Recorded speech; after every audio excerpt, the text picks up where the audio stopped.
అందరికీ నమస్కారం. ఈ వీడియో చూసే ముందు ఓం నమ శివాయ అని కామెంట్ చేయండి.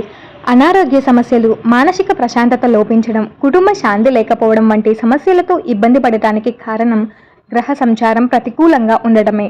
సానుకూల ఫలితాల కోసం మాస శివరాత్రి పూజ తప్పకుండా చేయాలని శాస్త్రం చెబుతుంది.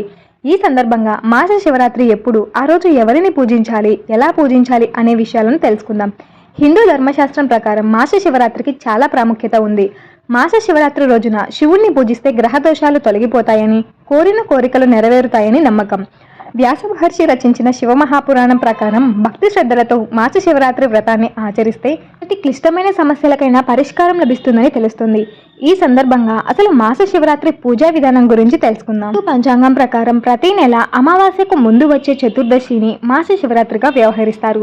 మాఘమాసంలో అమావాస్యకు ముందు వచ్చే చతుర్దశిని మహాశివరాత్రిగా పర్వదినంగా జరుపుకుంటాం. అయితే మాస శివరాత్రి జరుపుకునే రోజు రాత్రి సమయంలో చతుర్దశి తిథి తప్పకుండా ఉండాలి.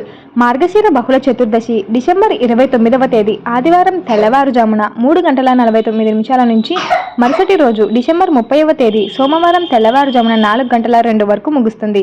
మాస శివరాత్రి జరుపుకోవాలంటే రాత్రి సమయంలో చతుర్దశి తిథి ఉండాలి. కాబట్టి మార్గశిర మాస శివరాత్రిని డిసెంబర్ 29 ఆదివారం జరుపుకోవాలని తెలుస్తోంది. ఈరోజు సాయంత్రం 6 గంటల నుంచి రాత్రి 9 గంటల వరకు పూజకు శుభ సమయం.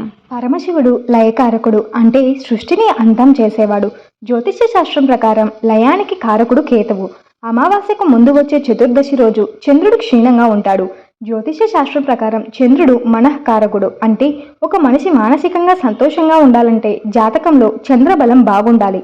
అమావాస్య ముందు చతుర్దశి రోజు చంద్రుడు క్షీణించి ఉన్నప్పుడు కేతు ప్రభావం వ్యక్తులపై ఎక్కువగా ఉంటుంది. ముందే చెప్పుకున్నట్లు కేతువు ఆలయం అంటే మృత్యుకారకుడు కాబట్టి చంద్రుడు బలహీనంగా ఉన్న సమయంలో వారి ఆరోగ్యాలపై కేతు ప్రభావం ఎక్కువగా ఉంటుంది.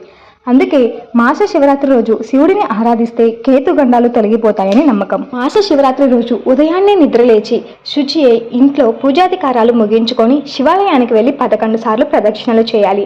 ఆ రోజంతా కేవలం నీటిని మాత్రమే తాగుతూ ఉపవాసం చేయాలి. సాయంత్రం ప్రదోష వేళల్లో తిరిగి స్నానం చేసి శివాలయానికి వెళ్ళాలి. మాస శివరాత్రి రోజున శివలింగానికి చెరుకు రసం, పంచామృతం, పచ్చిపాలు, గంగాజలం, తేనె, స్వచ్ఛమైన నెయ్యి, పెరుగుతో అభిషేకం జరిపించాలి. అష్టోత్తర శతనామాలతో శివయ్యని అర్పించాలి. పూజా సమయంలో శివలింగానికి పూలు, బిల్వపత్రం, తుమ్మిపూలు, ఉమ్మెత్త భస్మం, చందనం మొదలైన వాటిని సమర్పించాలి. శివయ్యకు పండ్లు, కొబ్బరికాయలు, ఎండు ద్రాక్ష వంటి నైవేద్యాలు సమర్పించాలి. శివాలయంలో ప్రశాంతంగా కూర్చొని శివతాండవం, అర్ధనారీశ్వర స్తోత్రం, శివాష్టకం వంటివి పఠించాలి. అనంతరం ఇంటికి వచ్చి ఉపవాసాన్ని విరమించాలి. మాస శివరాత్రి రోజు సద్బ్రాహ్మణులకు అన్నదానం, వస్త్రదానం చేయడం మంచిది. ఈ రోజు చేసే చిన్న దానమైన అనంతకోటి పుణ్యఫలం లభిస్తుందని శాస్త్రవచనం. మహాశివరాత్రిని ఈ విధంగా శాస్త్రోత్తకంగా జరుపుకోవడం వలన దీర్ఘకాలిక ఆరోగ్య సమస్యలు నయమవుతాయి. జాతకంలోని క్షీణ చంద్ర దోషముల యొక్క తీవ్రత తగ్గుముఖం పడుతుంది. రాహుకేతు గండాలు తొలగిపోయి సంతానలేమి సమస్యల నుంచి విముక్తి లభిస్తుంది.